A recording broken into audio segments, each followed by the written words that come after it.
আমরা এসেছিলাম এখানে, ওনারা ইনভাইট করেছিলেন। বর্তমান পরিস্থিতিতে দেশকে সামনের দিকে এগিয়ে নেওয়ার জন্য আমাদের করণীয় কী, সেই বিষয়ে আলহামদুলিল্লাহ আমাদের মধ্যে আলাপ আলোচনা হয়েছে।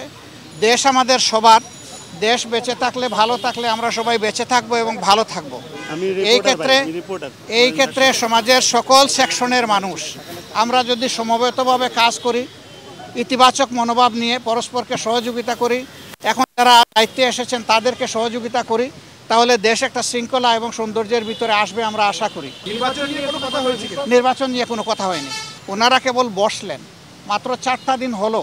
আমরা ওনাদেরকে দেখতে চাই যে ওনারা কিভাবে জাতিকে নিয়ে আগাতে চাচ্ছেন, সমস্যাগুলোর আশু সমাধান কিভাবে করেন।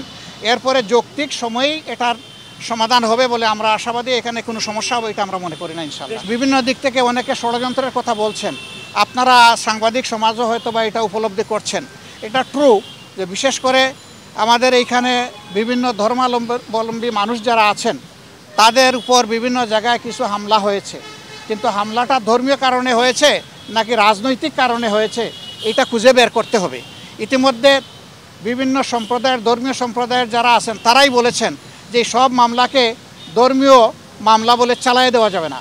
এখানে একজন রাজনীতি করতো, সে রাজনীতির ক্ষেত্রে হয়তো বড় কোনো অপরাধ করেছে, মানুষের ক্ষোভের জায়গা থেকে তার উপরে প্রতিশোধ নিয়েছে, এটাকে আমরা ধর্মীয়ভাবে নেব কেন? এটা আমাদের দায়িত্ব না, এটা তারাই এখন প্রতিবাদ করছেন।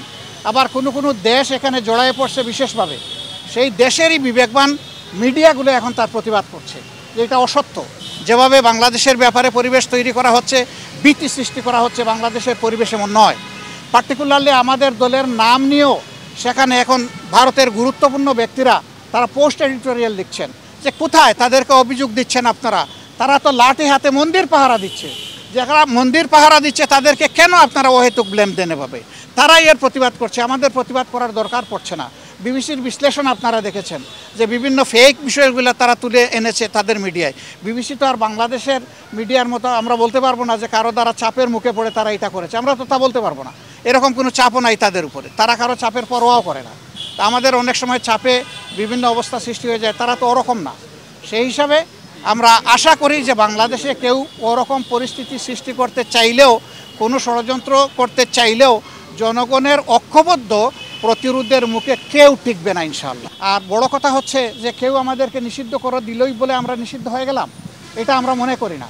কারণ শেষের দিকে সরকার এমন অনেক ভুল কাজ করেছে যেটার মাসুল হয়তো এই দেশবাসীকে দিতে হবে, সরকারকে তো দিতেই হবে, এটার বুঝাই দেশবাসীকেও টানতে হবে। সেই রকমই একটা বিষয়। আন্দোলন যখন তুঙ্গে তখন আন্দোলনকে ডাইভার্ট করার জন্য জামাতে ইসলামীকে হঠাৎ করে নিষিদ্ধ ঘোষণা করে দেওয়া হলো। এটা সারা জাতি এই মতলব বুঝে, জাতি এটা গ্রহণ করে নাই বলেই আলহামদুলিল্লাহ রাষ্ট্রের সকল গুরুত্বপূর্ণ স্তরে এখন জামাতে ইসলামী সহযোগিতা করে যাচ্ছে এবং রাষ্ট্র আমাদেরকে অনুরূপ করছে। আমরা এইটাকেই যথেষ্ট বৈধতা মনে করি, এর চাইতে বড় বৈধতার আমাদের প্রয়োজন নেই।